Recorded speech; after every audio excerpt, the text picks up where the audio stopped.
22절까지입니다. 33장부터의 내용은 이제 이스라엘이 이미 이제 패망하고 새로운 하나님의 메시지, 회복에 대한 메시지를 계속 이렇게 누적시켜 주십니다. 오늘부터 보는 내용 33장은 서론적인 개념으로 이렇게 볼 수 있습니다. 에스겔은 크게 예루살렘의 심판 때까지를 하나의 메시지로 이렇게 볼 수 있고, 또 예루살렘이 멸망하고 난 다음에 그 이후에 33장부터를 또 다른 성격이 다른 메시지로 또 보여지기도 합니다. 이렇게 구분해서 보기도 합니다. 그래서 오늘부터는 좀 성격이 많이 달라지는 내용이다, 이렇게 참고해서 보시면 되겠습니다. 33장입니다. 1절입니다. 여호와의 말씀이 내게 임하여 이르시되, 인자야, 너는 내 민족에게 말하여 이르라. 가령 내가 칼을 한 땅에 임하게 한다 하자 그 땅 백성이 자기들 가운데 하나를 택하여 파수꾼을 삼은 그 사람이 그 땅에 칼이 임함을 보고 나팔을 불어 백성에게 경고하되, 그들이 나팔 소리를 듣고도 정신 차리지 아니하므로 그 임하는 칼에 제거함을 당하면 그 피가 자기 머리로 돌아갈 것이라. 그가 경고를 받았던들 자기의 생명을 보존하였을 것이나 나팔 소리를 듣고도 경고를 받지 아니하였으니 그 피가 자기에게로 돌아가리라.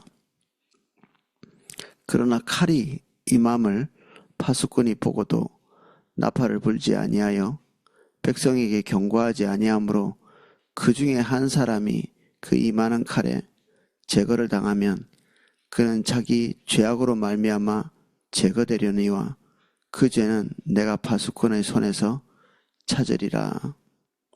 인자야, 내가 너를 이스라엘 족속의 파수꾼으로 삼음이 이와 같으니라. 그런즉 너는 내 입의 말을 듣고 나를 대신하여 그들에게 경고할지어다. 가령 내가 악인에게 이르기를, 악인아, 너는 반드시 죽으리라 하였다 하자 내가 그 악인에게 말로 경고하여 그 길에서 떠나게 하지 아니하면 그 악인은 자기 죄악으로 말미암아 죽으려니와 내가 그 피를 내 손에서 찾으리라. 그러나 너는 악인에게 경고하여 돌이켜 그 길에서 떠나라고 하되 그가 돌이켜 그 길에서 떠나지 아니하면 그는 자기 죄악으로 말미암아 죽으려니와 너는 내 생명을 보존하리라. 우리 19장인가 이 비슷한 내용을 우리가 봤죠. 세대가 그리고 장면이 좀 변화되면서 하나님께서 또 다른 성격의 메시지를 주시지만 이 원리는 그대로 에스겔에게 적용이 됩니다. 그의 눈에 뭔가가 보이는데 말하지 아니하면 자기 책임이고 말하면 상대방의 책임이 되는 기본적인 내용이죠.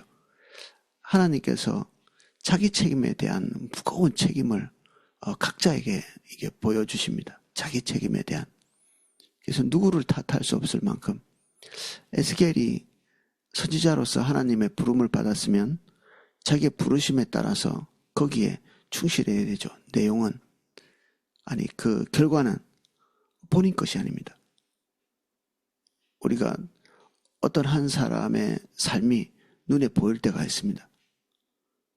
우리가 사사건건 다른 사람의 삶에 개입할 필요는 없지만 우리가 정말 중대한 책임을 가지고 있고 그리고 그 사람에 대해서 하나님께서 강력한 마음을 주셔서 그가 빗나간 길을 걸어가고 있을 때 말을 하도록 촉구하고 계시다면 우리는 하나님의 촉구를 그냥 넘어가면 안 되죠.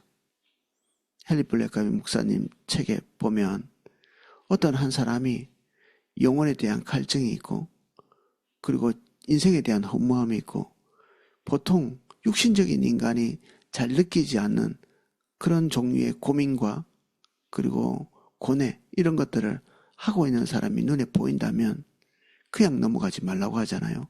그거는 성령께서 그 사람을 터치하고 계시는 거기 때문에 그 사람이 그냥 거기에서 방황하고 그냥 죽도록 내버려 두지 말고 그 사람의 방황을 끝낼 수 있는 길이 우리에게 있으니까.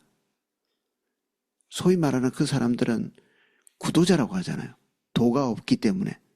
길을 모르기 때문에 길을 찾아야 되는 사람, 구도자. 우리는 도를 이미 알고 있고 우리가 누리고 있는 하나님의 은혜들을 그들에게 나누어 줄 필요가 있죠. 우리에게 붙여진 이름은 전도자죠. 그들은 구도자고 우리는 전도자고, 그러면 우리는 그에게 도를 전하는, 길을 전하는 자가 되어야 되죠. 예수 그리스도가 우리의 길이기 때문에 그걸 전달하는, 그게 우리의 소명이죠. 우리 눈에 항상 그런 사람들이 띌 수 있거든요. 근데 묵과하고 넘어가면 그 다음 단계에 하나님의 심판이 있을 거다, 이렇게 얘기하고 있죠. 사도 바울은 그 다른 사람과는 비교할 수 없이 열심을 가지고 복음을 전한, 그게 하나님께서 그에게 주시는 어쩔 수 없는 소명. 만약에 그가 복음을 전하지 않으면 하나님의 저주를 받을 것이다, 이렇게 생각하는 소명이기 때문에 그렇죠. 누구나 다 사도 바울처럼 할 수는 없을 겁니다. 그런데 사도 바울에게 하나님께서 소명을 주신 것처럼 우리에게도 각자 독특하고 그리고 고유한 부르심을 주셨을 거거든요. 그리고 섬길 그 바운더리를 주셨는데 그것들을 우리가 감당해야 되는 거죠. 우리 눈은 우리의 부르심을 말합니다, 항상.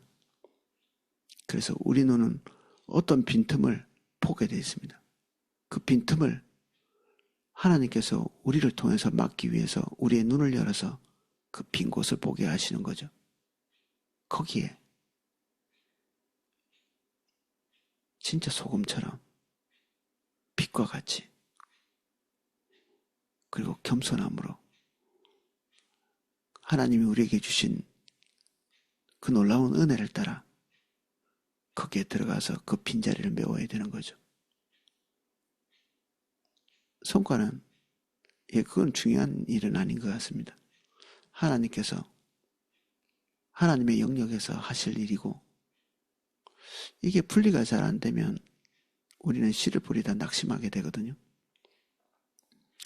우리는 하나님께서 명령하신 소명의 자리에서 딱 그 소명대로 순종하는 게 우리의 몫입니다. 거기까지죠.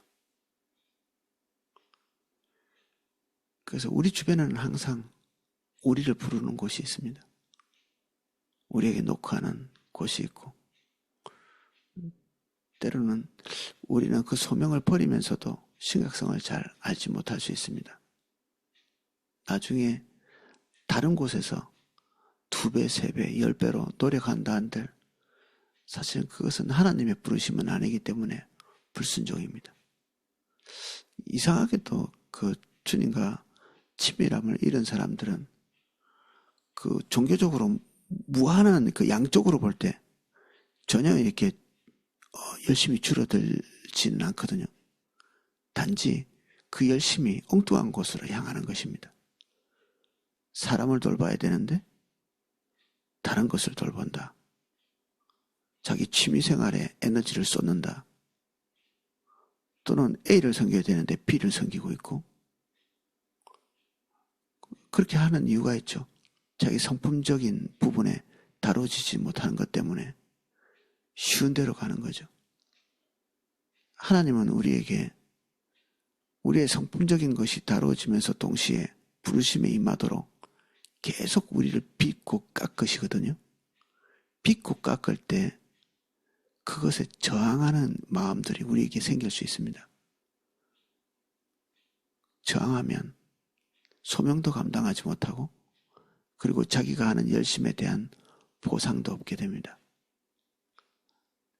사도 바울이 나름대로 성과가 있다고 소아시아에 계속 머물러 있었으면 아마 하나님의 책망거리가 됐을 겁니다. 어쩌면 베드로보다 더 열심히 잘할 수 있겠죠. 그런데 자기 자리를 벗어났기 때문에 소명을 벗어난 것이고, 소명을 벗어났기 때문에 쓸모없는 노력을 하고 있는 것이죠. 우리는 어떤 양적인 개념으로서 무슨 소명을 생각할 때가 있습니다. 이렇게 지성이면 감천인 것처럼 이렇게 하면 하나님께서 점수를 좀 커버해 주시겠지.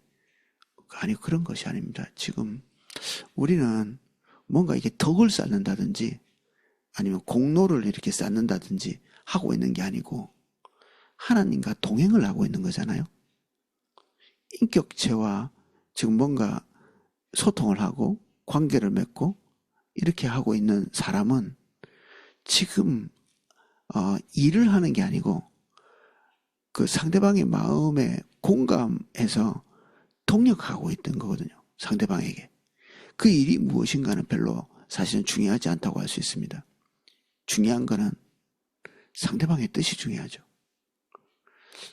일반적인 동력은 A, B 두 사람이 서로 합의해서 뜻을 맞춰서 뭔가를 하는 거죠. 그런데 하나님과 우리 사이의 동력은 우리 의지는 없습니다. 우리가 선택할 수 있는 영역은 없다는 얘기죠. 하나님은 완전한 판단을 하시기 때문에 그분이 선택하신 그 일이 우리의 일입니다. 그래서 우리 의견이 하나님의 뜻과 뒤섞이면 완전한 것이 완전하면서 이탈돼 버리죠. 주의 뜻대로만 하라는 얘기입니다. 우리 생각, 그리고 우리의 관점, 우리의 감정들, 이런 것들이 하나님의 뜻을 휘도록 내팽개치지 말고 잘 다듬어서 주님의 뜻이 성취될 수 있도록 하라는 얘기죠.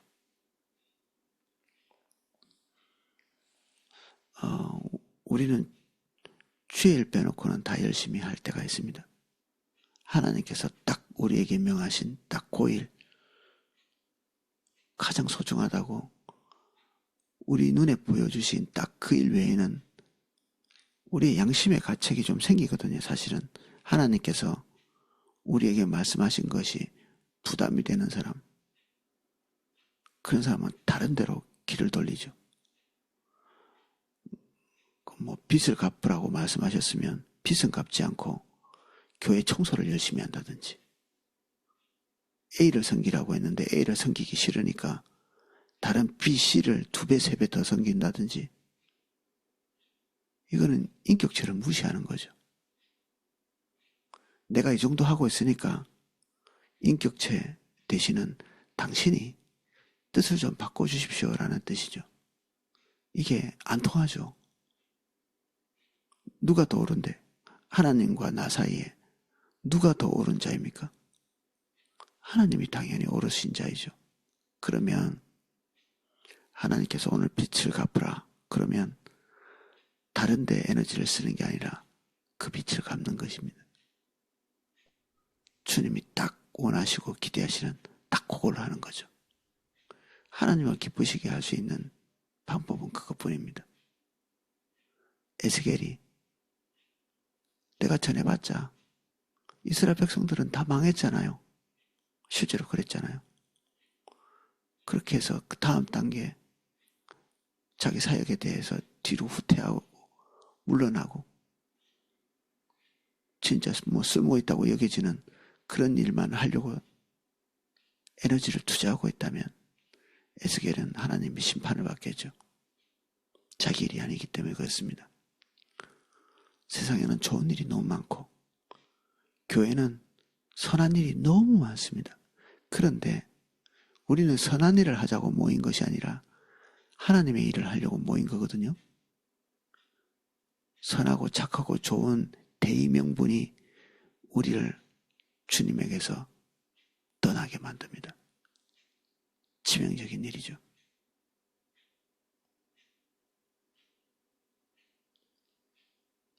사실은 하나님으로부터 소명을 받는다는 것은 대단히 엄중한 일입니다. 가볍게 얘기할 문제가 아니죠. 그 길대로 가면 비록 우리의 기대한 삶은 펼쳐지지 않을지 모르지만 그 그 일에서 주님과 동행하는 깊은 만족감을 하나님께서 주실 겁니다. 당연히 그 길은 우리의 고집대로 우리의 의견대로 갈 수 있지는 않습니다. 사실 그렇게 하기 싫어서 우리를 꺾고 우리를 다듬고 하나님이 기대하시는 존재가 되는 것, 그게 싫어서 주의 길을 안 가는 거거든요. 우리가 노력하는 거는 다듬어지지 않아도 되니까. 우리를 불편하게 하는 요소들이 없으니까 양쪽으로만 많이 봉사하는 거죠. 쓸모없는 일인데 이런 일을 숱하게 반복합니다. 그래서 많은 노력이 있지만 쓸모없는, 엄청나게 화려하지만 전적으로 무익한, 그리고 하나님께는 전혀 의미가 없는,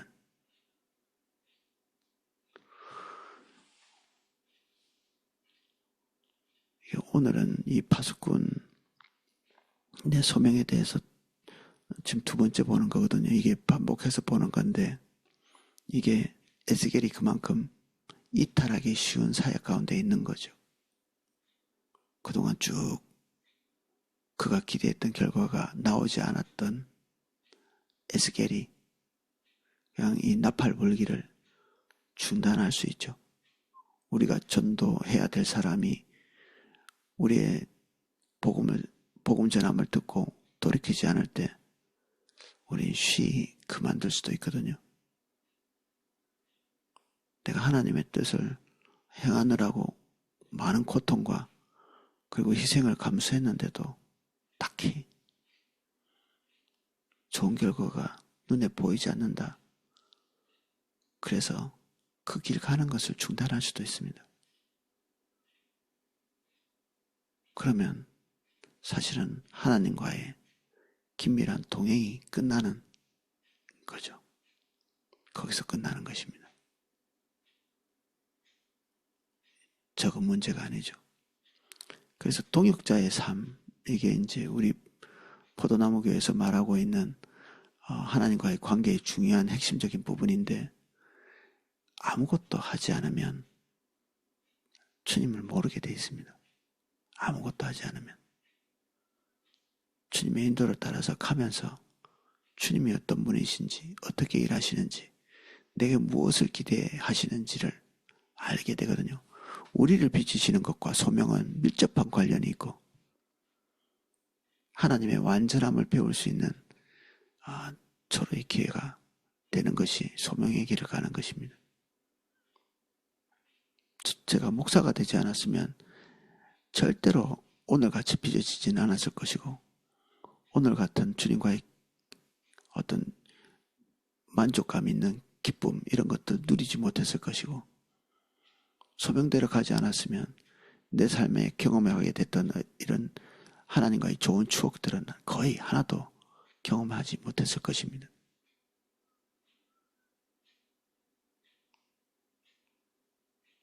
지금도 사실은 교회 출석이나 하고 돌을 닦는 것처럼, 대학에서 강의를 듣는 것처럼 교회에 왔다 갔다 하면서 그냥 그것으로 중단해 있는 안타까운, 많지는 않습니다. 사실은 나름대로 다들 몸부림치고 계시고, 아주 소수의 사람들을 볼 때마다, 그리고 교회 한 발만 밖으로 나가면 신앙생활 자체를 그렇게 이해하고 있는 그런 세계가 엄청나게 많죠. 고통스럽죠. 그런 거 보는 것 자체가 고통스럽습니다. 그래서 때로는 밖에 나가서 뭔가를 교제하는 것이 대단히 무거운 짐이 될 때가 있습니다. 10절입니다. 그런즉 인자여 너는 이스라엘 족속에게 이르기를, 너희가 말하여 이르되 우리의 허물과 죄가 이미 우리에게 있어 우리로 그 가운데 쇠퇴하게 하니 어찌 능히 살까 하거니와, 너는 그들에게 말하라. 주 여호와의 말씀이니라. 나의 삶을 두고 맹세하노니 나는 악인이 죽는 것을 기뻐하지 아니하고 악인이 그에게서 돌이켜 떠나 사는 것을 기뻐하노라. 이스라엘 족속아 돌이키라. 너희 악한 길에서 떠나라. 어찌 죽고자 하느냐 하셨다 하라. 자포자기하는 것을 안 기뻐하시는 거죠. 오늘 들린 메시지에 따라서 오늘 돌이키고 오늘 전환하고 오늘 주님 따라가는 것. 지금까지 숱하게 불순종했다 할지라도 오늘 하나님 앞에서 결정하는 이 결정. 그래서 사단의 가장 좋은 무기 중에 하나가 자포자기입니다. 내가 이때까지 이렇게 살아왔는데 뭐 좋은 일이 있겠나. 나름대로 노력도 해봤지. 그러나 또 실패하고 하나님께서 원하시는 것은 그 모든 것들을 자체하고 오늘 하나님의 말씀에 또 반응한 겁니다. 의인은 7번 넘어져도 8번 일어난다. 자문 말씀에 그런 게 다 있더라고요. 이게 하나님이 우리에게 오늘에 대해서 기대하는 것입니다. 네가 오늘 어떻게 반응할래? 어제까지의 것에 대해서 거론하지 않죠. 우리에게는 사실은 없는 일입니다. 잘했으면 좋았겠지만 못했다 할지라도 오늘 과거를 바꿀 수는 없죠. 대신에 오늘 우리가 하나님 앞에 설 때 과거의 의미도 달라질 수 있습니다. 그 불순종이 오늘 순종의 지렛대가 될 수도 있거든요. 그래서 오늘 11절 이전에 19장에도 반복해서 이 파수꾼의 내용같이 신포도에 대한 이야기를 했었죠. 그 사람들도 이미 과거에서부터 쭉 잘못해서 왔기 때문에 우리에게 닥친 이 고통스러운 환경은 우리 게 아니라고 생각하는 거죠. 우리 게 맞는 겁니다. 하나님께서 과거에 물론 잘못된 것으로 오늘 우리가 여기에 서 있을 수 있는데 오늘 하나님께서는 우리와 함께 다른 길을 가기를 원하시거든요.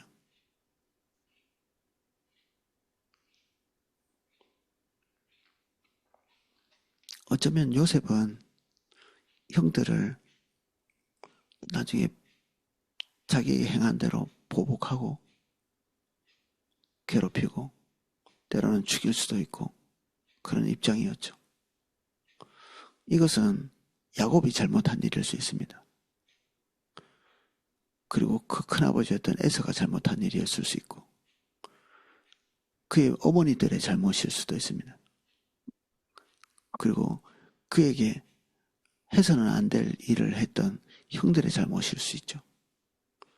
그래서 지금 이집트에 가 있는 것인데 요셉이 과거의 이런 전체적인 악한 흐름들, 아버지의 악, 형들의 악, 어머니의 악, 이런 악들을 바라보면서 그 자리에서 하나님과 동행하지 못한다고 자포자기하고 있었으면 그의 삶은 나락으로 빠지는 거죠. 평생 노예에서 한이 맺혀서 그냥 그 자리에서 주저앉아 있었을 것입니다. 하나님의 뜻은 요셉을 통해서가 아니라 다른 사람을 통해서 이루어졌을 것이고 야곱의 집안은 안 그래도 이 안에서 분란이 많은 이것이 최악으로 이제 치달을 수도 있는 거죠. 요셉 때문에 야곱의 집안은 그나마 이 어느 정도 뒤틀리고 악한 것이 있음에도 불구하고 그럭저럭 지탱하면서 하나님의 그 섭리의 때를 향해서 가는 거죠. 완전하지는 않지만 당연히.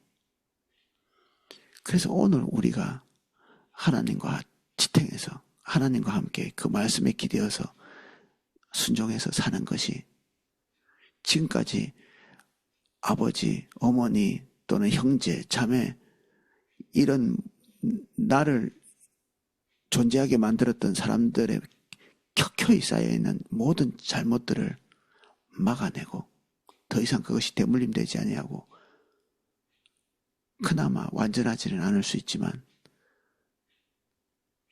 나 이후의 삶에 하나님께서 이 공동체, 나와 관련되어 있는 공동체가 주의 인도로 따라서 갈 수 있도록 우리가 포석을 쌓는 거죠.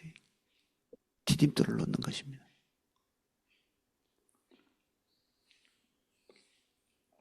인자야 너는 내 민족에게 이르기를 의인이 범죄하는 날에는 그 공의가 구원하지 못할 것이요 악인이 돌이켜 그 악에서 떠나는 날에 그 악이 그를 엎드리지 못할 것인즉 의인이 범죄하는 날에는 그 의로 말미암아 살지 못하리라.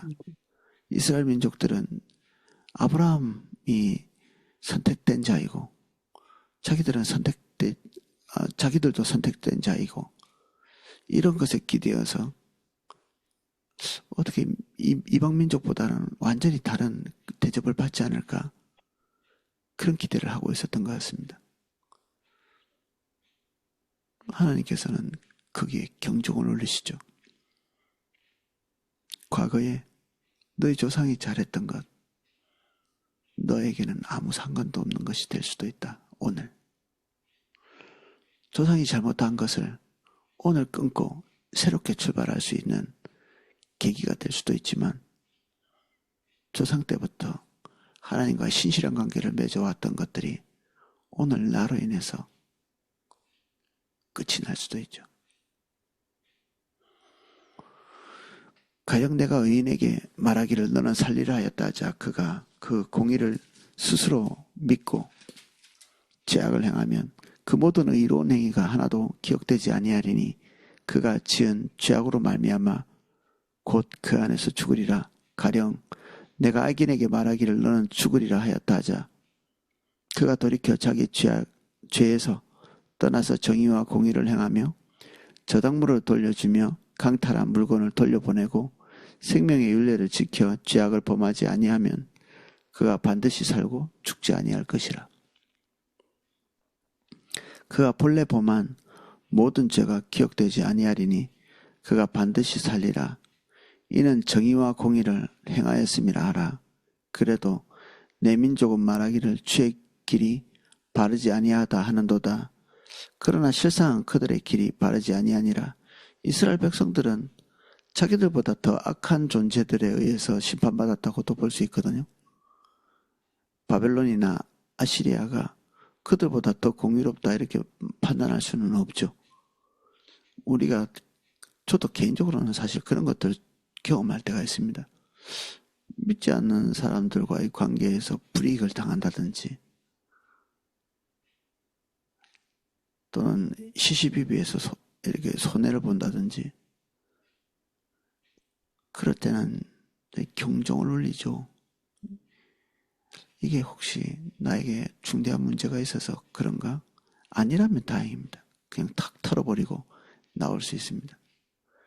근데 그것이 경종을 울릴 때가 있는데 내가 올바르지 않기 때문에 이해할 수 없는 불이익이 나에게 닥칠 때가 있습니다. 그때 정신을 차리고 내게 있는 것들, 방향이 올바르지 않은 것들 수정해서 나아가면 그걸로 끝이 납니다.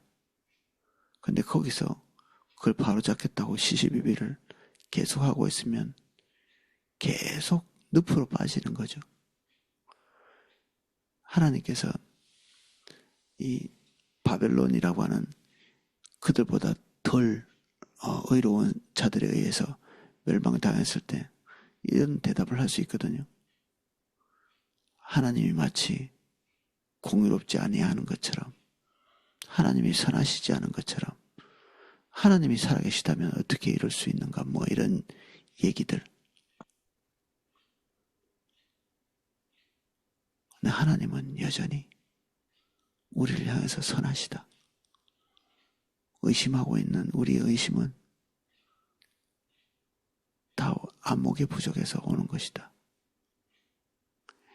여기가 말하고 있는 것들이 그런 경향성이죠.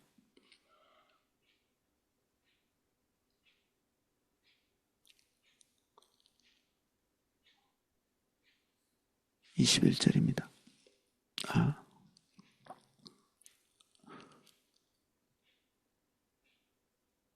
19절 보겠습니다. 만일 악인이 돌이켜 그 악에서 떠나 정의와 공의대로 행하면 내가 그가 그로 말미암아 살리라. 그러나 너희가 이르기를 주의 길이 바르지 않다 아니하다 하는도다. 이스라엘 족속아 나는 너희가 각기 행한 대로 심판하리라 하시니라. 그래서 우리는 억울하다는 말이 하나님 앞에서는 있을 수 없습니다. 하나님은 항상 공의로우시고 사람과의 관계도 마찬가지입니다. 하나님과 상대방과 나, 이 삼각구도죠. 이 안에서 우리는 하나님을 보면서 상대방과 관계를 맺는 것입니다. 상대방과 나, 이 두 사이에 이 수평적인 관계를 가지는 게 아니라 우리 그리스도인은 항상 하나님과의 관계가 우선적인 요인이 되고 상대방은 때로는 나에게 악하게, 때로는 나에게 선하게 됩니다. 그러면 내가 행할 것은 하나님을 바라보면서 그가 한 행동이 악하든 선하든 거기에 적절하게 반응하는 거죠. 상대방에 따라서 변하지 않습니다. 나의 입장에 따라서 변하지 않죠. 내 행동 지침은 항상 하나님이 기준이십니다. 우리는 완전히 다르죠. 우리는 완전히 다른 사람들입니다. 오늘은 여기까지 살펴보겠습니다.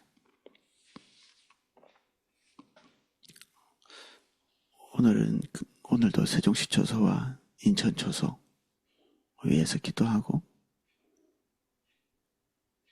그리고 예배의 기름 부음 그리고 연합의 기름 부음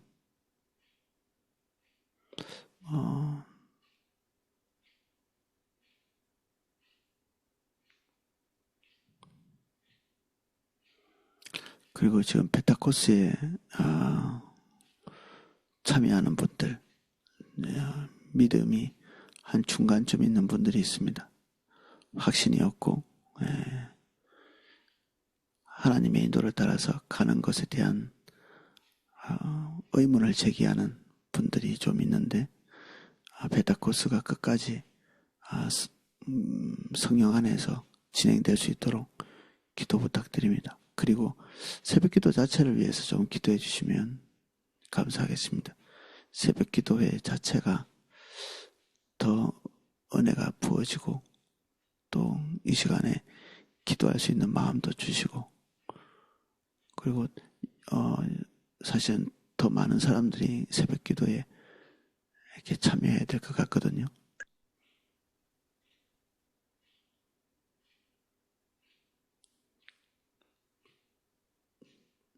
다른 시간은 하나님과 대면할 수 있는 시간이 아마 내기가 쉽지 않을 것 같습니다. 기도하겠습니다. 주님,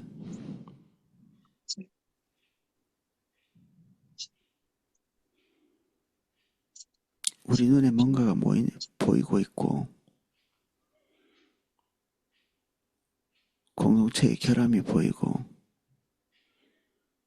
상대방의 결함이 보이는 것은 우리의 무거운 부르심, 무거운 책임입니다. 단념하거나 포기하거나 또는 실망하고 낙심해서 눈에 보임에도 불구하고 뒤로 물러서는 일이 없게 해주십시오. 성과에 따라서 일일비하지 않게 도와주시고 주님이 기대하시는 그 자리에 변함없이 설 수 있도록 은혜를 주십시오. 우리에게 주신 달란트 그리고 우리에게 주신 자원을 총동원해서 오늘 주님께서 우리 눈에 보이게 하신 그 결함들을 막아서는 십자가의 삶을 살 수 있도록 은혜 주시고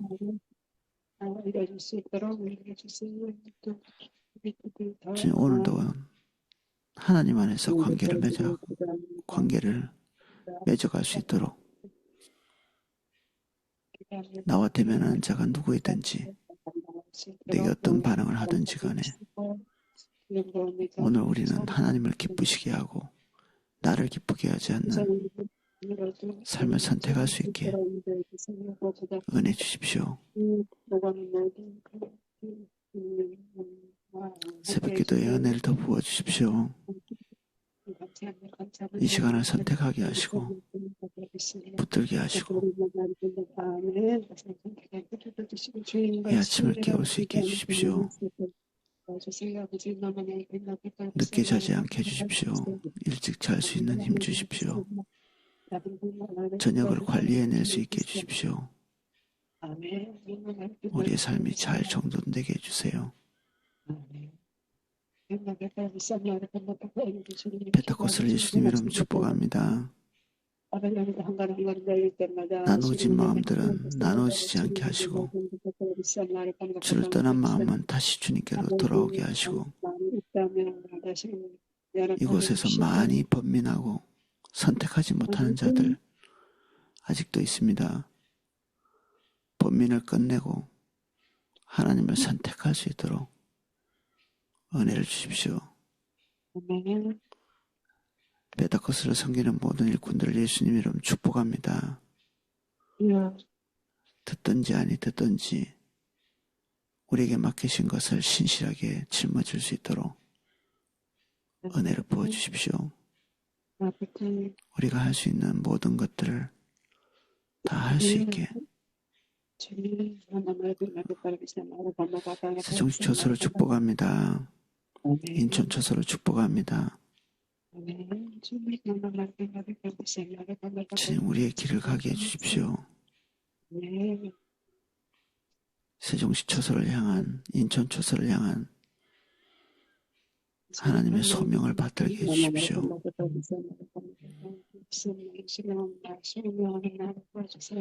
오늘 주님 대면에서 서 있는 모든 분들 예수님 이름 축복합니다. 이 새벽에 주님